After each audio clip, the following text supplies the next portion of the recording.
ఎవరినైతే గుద్దేశారో ఆ వ్యక్తికి ఎలా ఉందో కనీసం చూడాలి.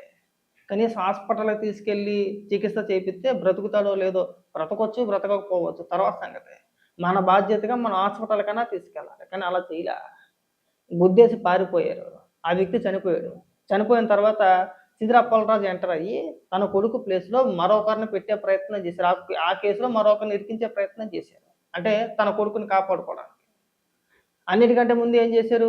ఇంటికి రాగానే కొడుకుని కారులో హాస్పిటల్‌కి తీసుకెళ్ళిపోయాడు. కొడుకు దున్నముక్కలా బాగానే ఉన్నాడు. బ్రహ్మాండంగా ఉన్నాడు. ఎక్కడ చిన్న గీత కూడా పడలా. కొడుకు బ్రహ్మాండంగా ఉన్నాడు. దిగ్గొట్టిన రాయిలాగా ఉన్నాడు. కొడుకుని మాత్రం హాస్పిటల్‌కి తీసుకెళ్ళిపోయాడు. గుద్దేసిన వ్యక్తి ఎలా ఉన్నాడో కూడా కనీసం పలకరించలేదు, చూడలేదు. ఆ తర్వాత జరిగిన సంఘటనలు అందరికీ తెలిసిందే. ఇవాళ అరెస్ట్ చేస్తే, ఇవాళ సాక్షులు ఏమని మాట్లాడుతున్నారు అనుకుంటున్నారు? ఏదో చిన్న యాక్సిడెంట్ అంట, బీసీ నాయకుడంట, బీసీల పైన ప్రభుత్వం కక్ష సాధిస్తుందంట. అంటే వీళ్ళు మాట్లాడే మాటలు. ఒకసారి మా ఈశ్వర్ గారు ఏమని మాట్లాడుతున్నాడో వినిపిస్తా చూడండి.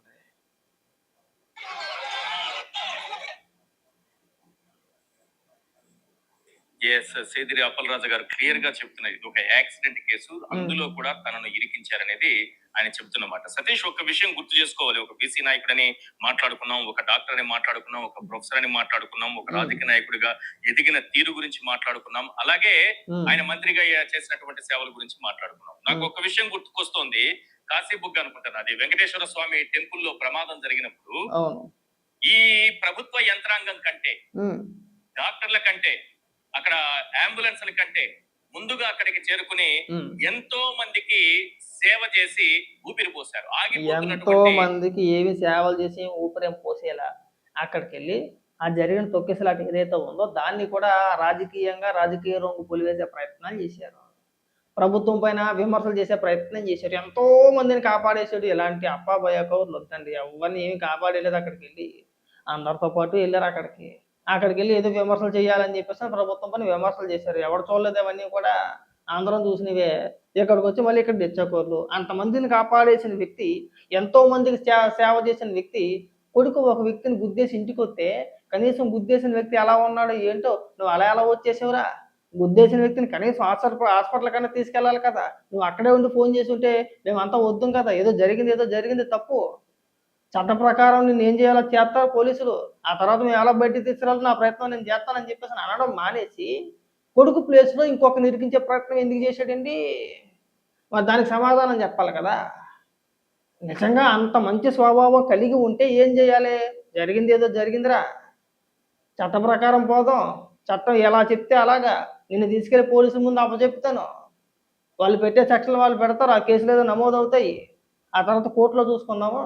ఎవరైతే చనిపోయారో ఆ కుటుంబానికి ఆర్థికంగా నిలబడదాం. వెనకతల ఎంతో కొంత ఆర్థిక సహాయం చేద్దాం. మనం ఆ కుటుంబానికి మనం అండగా నిలబడదాం. కేసు లేకుండా రాజీ చేసుకున్నా పర్వాలేదు. ఎంతమంది రాజీ చేసుకుంటలేదు? ఇలాంటి కేసులు రోజు ఎక్కడో చోట జరుగుతూనే ఉంటాయి. ఎంతమంది రాజీలు చేసుకుంటలేదండి? ఎంతో కొంత ఆర్థికంగా ఆ కుటుంబానికి సహాయం చేసి ఎంతమంది సెటిల్ చేసుకుంటలేదు?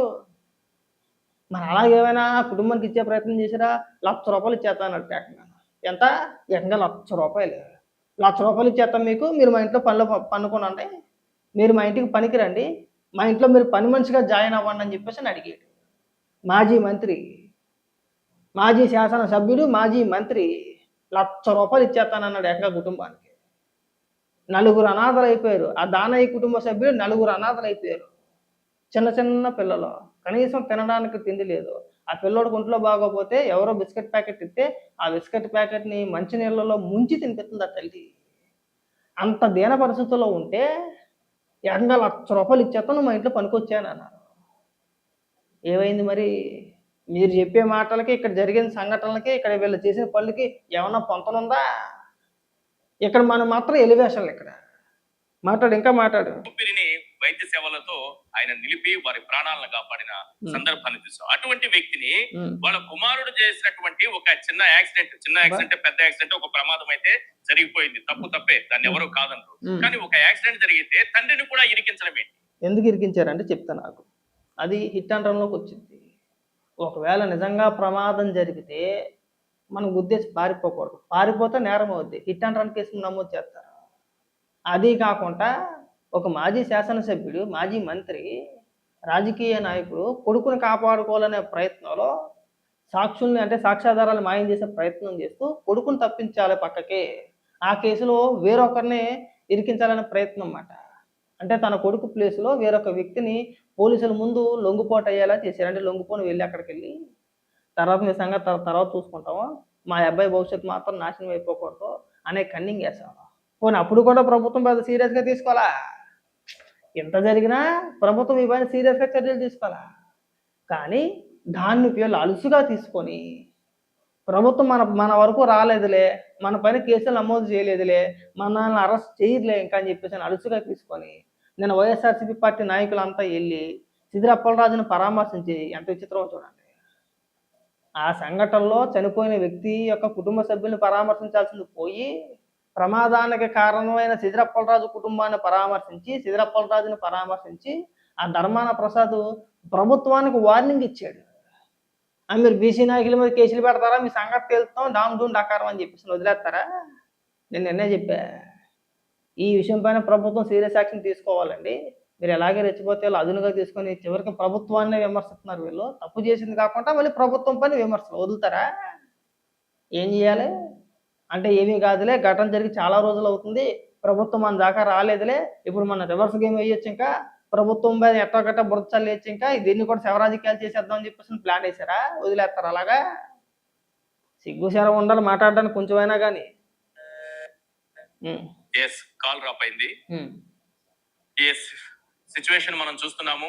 అదుపులోకి తీసుకున్న పోలీసులు పోలీస్ స్టేషన్ కు తరలిస్తున్నారు సీదిరి అప్పలరాజును. ఒక యాక్సిడెంట్ కేసు, ఆయన కుమారుడు ఒక యాక్సిడెంట్ బైక్ పై వెళుతూ ఒక యాక్సిడెంట్ చేశారు. అక్కడ జరిగినటువంటి ప్రమాదంలో ఆ బైక్ ఢీకొనడంతో ఒక వ్యక్తి మరణించారు. ఇది జరిగింది. కానీ ప్రమాదం జరిగింది, తప్పు జరిగిపోయింది, ఒక ప్రాణం కూడా పోయింది. కానీ పోలీసులు ఎలా వ్యవహరించాలి? సన్మానం చేయమంటారా? సన్మానం చేయమంటారా? కొంచెం చెప్పండి. కొన్ని సన్మానం చేయమంటే అలాగే సన్మానం చేస్తామండి. ఏముంది దానిది ఏముంది? ఇప్పుడు సిదిరి అప్పలరాజు కొడుక్కి సన్మానం చేయమంటారా? చేస్తారు. సింపుల్‌గా ఎంత సింపుల్‌గా చెప్పేస్తున్నారంటే ప్రమాదం జరిగింది, యాక్సిడెంట్ జరిగింది, ఒక ప్రాణం పోయింది.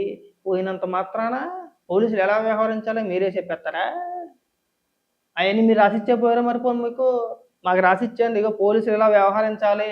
పోలీసులకి లేఖ ఇచ్చేయండి, ఒకటి పెద్ద లెటర్ ఒకటి ఇచ్చేయండి, ఇలాగే వ్యవహరించాలని చెప్పేసని కేసులు పెట్టొద్దా? ప్రధాన పాత్ర సిదిరి అప్పలరాజుదే. కన్నింగ్ తెలివితేటలన్నమాట. ప్రమాదం జరిగినప్పుడు ఎలా అయితే వ్యవహరించాలో అలా వ్యవహరించి ఉంటే ఇంతవరకు వచ్చేది కాదు. సిదిరి అప్పలరాజు ప్లేస్‌లో అతని కొడుకు స్థానంలో వేరొకరిని పంపించాల్సిన అవసరం ఏముందండి? ఎందుకు పంపించారు? ఎవరి కోసం? అంటే ఎవరిని మభ్యపెట్టడానికి? ఏం చేద్దామని చెప్పేసి అంటే కొడుకుని రక్షించుకోవాలని చెప్పేసని. ఎదుటోళ్ళు నలుగురు, ఆ కుటుంబ సభ్యులు, ఆ దానయ్య కుటుంబ సభ్యులు, 2 చిన్నపిల్లలు, భార్య, తల్లి. వాళ్ళ నలుగురు రోడ్డు మీద పడిపోయినా పర్వాలేదు గానీ కొడుకు పైన మాత్రం కేసు పెట్టకూడదు. కేసు నమోదు కాకూడదు. మళ్ళీ కొడుకు భవిష్యత్తు నాశనం అయిపోద్ది. నలుగురు అనాథలు అయిపోయినా పర్వాలా, ఒక వ్యక్తి ప్రాణం పోయినా పర్వాలేదు కానీ కొడుకు మీద మాత్రం కేసు పడకూడదు. అందుకని చెప్పేసి వేరొక వ్యక్తిని తీసుకొచ్చి ఆ కేసులో ఇరికించే ప్రయత్నం చేశారు. అరే ఎన్ని కన్నింగ్ తెలివితేటలండి ఇవి! ఇవన్నీ కన్నింగ్ తెలివితేటలు కాదా? పైగా ఇక్కడికి వచ్చి మీలాంటి వాళ్ళందరూ ఏమని మాట్లాడతారు? కేసులు పెట్టకూడదని మాట్లాడతారా? బీసీ నాయకుడు అని మాట్లాడతారా? ఇప్పుడు మళ్ళీ మా బీసీ కులాన్ని అడ్డం పెట్టుకుంటారా? పైగా బీసీ నాయకుడు చెప్పు తెగిపోద్ది. ఎవరిని పడితే వాళ్ళని బీసీ నాయకుడు, బీసీలందరికీ వీళ్ళ ప్రతినిధి, ఇలాంటి మాటలు మాట్లాడితే చెప్పులు తెగిపోతాయి. మేము బీసీలమే. సిదిరి అప్పలరాజు వల్ల కానీ, ఆ జోగి రమేష్ వల్ల కానీ, లేదంటే ఇంకొకటి వల్ల కానీ మా బీసీ కులానికి జరిగిన న్యాయం కానీ, లేదంటే మాకేమైనా ఒరిగింది కానీ ఏమీ లేదు. మా కులానికి చేసిన పని ఏమీ లేదు. మమ్మల్ని ఉద్ధరించింది ఏమీ లేదు. కులం పేరు చెప్పుకొని మా కులాన్ని అడ్డం పెట్టుకొని బీసీలు అని చెప్పేసి అడ్డం పెట్టుకొని వాళ్ళు సంపాదించుకున్నారేమో కానీ కులానికి చేసింది ఏమీ లేదు. నోటి దూల. మంత్రి అయిపోగానే ఫస్ట్ టైం మంత్రి అయిపోగానే హెచ్చరిక. కన్ను మిన్న ఆనలేదు, ఎవరిని ఎలా మాట్లాడో తెలియలేదు ఆ రోజున. అన్నీ తిరిగొస్తాయి. కాలం ఎప్పుడు ఒకేలా ఉండదు, అవన్నీ గుర్తుపెట్టుకోవాలి మనం. ఇవాళ వచ్చి మళ్ళీ కుక్కేడుపులు ఆడకూడదండి.